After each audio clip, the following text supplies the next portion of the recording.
សួស្តីអ្នកទាំងអស់គ្នានៅថ្ងៃនេះក្រុមការងារ Electronic World មានផលិតផលថ្មីមួយទៀតហើយមកបង្ហាញជូននេះគឺជា Techno Megapad 11 Tablet ស៊េរីថ្មីដែលមានការ design រូបរាងស្អាតទាន់សម័យមានសមត្ថភាពខ្ពស់នៅក្នុងការប្រើប្រាស់ហើយនឹងមានតម្លៃត្រឹមតែ$189ប៉ុណ្ណោះឥឡូវនេះចង់ដឹងថានៅលើ tablet ថ្មីនេះមានលក្ខណៈសម្បត្តិទូទៅខ្លាំងប៉ុណ្ណាហើយមានចំណុចសំខាន់អ្វីខ្លះតោះមកតាមដានវីដេអូធ្វើបទបង្ហាញជាមួយខ្ញុំទាំងអស់គ្នាជាដំបូងនេះយើងនិយាយពីការ design រូបរាងរបស់ Techno Megapad 11 tablet ថ្មីនេះគឺមានកម្រាស់ស្ដើង slim ត្រឹមតែ 7.58 មីលីម៉ែត្រហើយនឹងមានទម្ងន់510ក្រាមផ្ដល់នូវភាពងាយស្រួលក្នុងការប្រើប្រាស់លេងកម្សាន្តយ៉ាងល្អបំផុតផ្នែកខាងក្រោយនៃ tablet នេះមានការរចនាជាពីរផ្នែកដោយមានផ្នែកផ្ទៃរលោងលាយជាមួយនឹង highlight ឆ្នូតបន្ទាត់បញ្ឈរខណៈដែលកញ្ចប់ lens camera រចនាមានរាងចតុកោណកែងនិងនៅផ្នែកខាងស្ដាំនៅលើ tablet នេះក៏មានភ្ជាប់មកជាមួយនៅប្រព័ន្ធ speaker ចំនួន4គ្រាប់គាំទ្រនៅបច្ចេកវិទ្យាសំឡេង Dolby Atmos Audio ផ្ដល់ជូននៅកម្រិតសំឡេងខ្លាំងច្បាស់ពីរោះរណ្ដំត្រជាក់តែម្ដងTechno Megapad 11មានពីរពណ៌គឺពណ៌ប្រផេះហៅថា Starfall Grey និងពណ៌បៃតងហៅថា Vitality Green ក្រឡេកមកមើលលើអេក្រង់វិញ Techno Megapad 11ត្រូវបានក្រុមហ៊ុនបំពាក់នៅអេក្រង់ប្រភេទ IPS LCD ដែលមានទំហំ11អ៊ីងនិងមានល្បឿន refresh rate 90Hz គាំទ្រនៅកម្រិតនៃការបង្ហាញចេញ Full HD+ នៅលើផ្ទៃអេក្រង់សរុប 83% បន្តែអេក្រង់ tablet ថ្មីនេះមានកម្រិតពន្លឺខ្ពស់ដល់ទៅ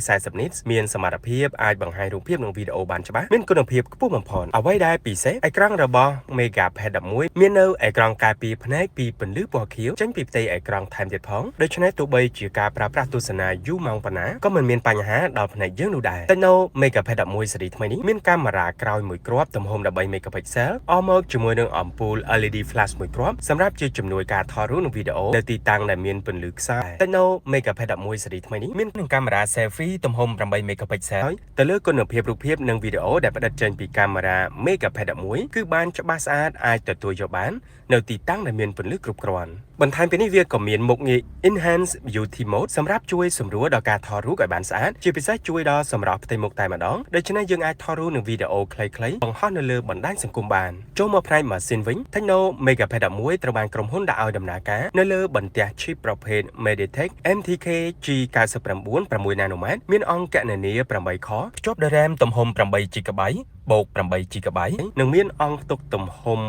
128 GB និងអាចបន្ថែមនៅ memory ក្រៅបានទំហំរហូតដល់512 GB ចំពោះសមត្ថភាពម៉ាស៊ីនប៉ុណ្ណេះគឺអាចឲ្យយើងប្រើប្រាស់លេងកម្សាន្តជាមួយនឹង tablet ស៊េរីថ្មីនេះបានមកពេញចិត្តតែម្ដងដោយពុំមានបញ្ហាចោទនោះឡើយហើយជាងនេះទៅទៀតនោះនៅ tablet ស៊េរីថ្មីរបស់ Techno មួយនេះគាំទ្រនៅដំណើរការដោយប្រព័ន្ធ Android 14ចេញពីប្រអប់មកស្រាប់តែម្ដងហើយអ្វីដែលគួរឲ្យចាប់អារម្មណ៍ខ្លាំងបំផុតទៀតនោះគឺ Techno បានញាត់នៅបច្ចេកវិទ្យាបញ្ញាសិប្បនិម្មិតដែលហៅថា AI ជាច្រើនចូលទៅក្នុង tablet ដែលមានតម្លៃមិនដល់$200របស់ខ្លួនមួយនេះដែលជួយសម្រួលដល់ការប្រើប្រាស់ក្នុងកិច្ចការងារប្រចាំថ្ងៃរបស់យើងបានច្រើនមែនទែនសម្រាប់កញ្ចប់ AI ដែល Techno បានញាត់បញ្ចូលនៅក្នុង Megapad 11រួមមានដូចជា AI សរសេរអត្ថបទ AI បកប្រែភាសាដែលមានរហូតដល់ទៅ50ភាសា AI កាត់សំឡេងរំខានចេញអំឡុងពេលនិយាយទូរស័ព្ទរួមជាមួយនឹងមុខងារ Smart Scan, Ella Voice Assistant និង Kit Space សម្រាប់គ្រប់គ្រងទៅលើការប្រើប្រាស់របស់កូនលោកអ្នកជាដើមចំណុចចុងក្រោយគឺថាមពលថ្មបើនិយាយពីទំហំថាមពលថ្មដែល Techno បានញាត់បញ្ចូលនៅក្នុងខ្លួនដ៏ស្ដើងរបស់ Megapad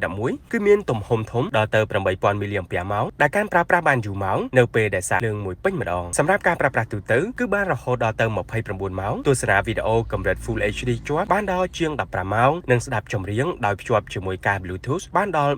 137ម៉ោងរីឯការសាកភ្លើងចូលវិញទៀតសោតក៏ធ្វើបានលឿនរហ័សផងដែរតាមរយៈឆ្នាំងសាកប្រភេទ USB-C បាននិយាយពីតម្លៃក្រុមហ៊ុន Techno Cambodia បានដាក់លក់ tablet ស៊េរីថ្មីនេះត្រឹម$189តែប៉ុណ្ណោះដូច្នេះសម្រាប់សិស្សនិស្សិតឬក៏បងប្អូនទាំងអស់គ្នាដែលមានថវិកាមានកំណត់ហើយកំពុងតែស្វែងរក tablet ថ្មីដែលអាចជួយបំពេញទៅលើកិច្ចការងារផ្ទះការសិក្សារបស់ខ្លួន Techno Megapad 11គឺពិតជាជម្រើសដ៏ត្រឹមត្រូវបំផុតជាមួយនឹងការដាក់លក់នៅលើទីផ្សារកម្ពុជានាពេលនេះក្រុមហ៊ុនក៏មានការថែមជូននៅកាដូជាច្រើនទៀតដូចជា case ការពារ screen បិទការពារអេក្រង់ Bluetooth keyboard ជើងទម្រ tablet standy និង big tablet pencil ដែលមានតម្លៃសរុបដល់ទៅ$62ទៀតផងអញ្ចឹងសម្រាប់វីដេអូថ្ងៃនេះមានតែប៉ុណ្្នឹងទេហើយយើងនឹងជួបគ្នាម្ដងទៀតនៅវីដេអូក្រោយៗសូមអរគុណសូមជម្រាបលា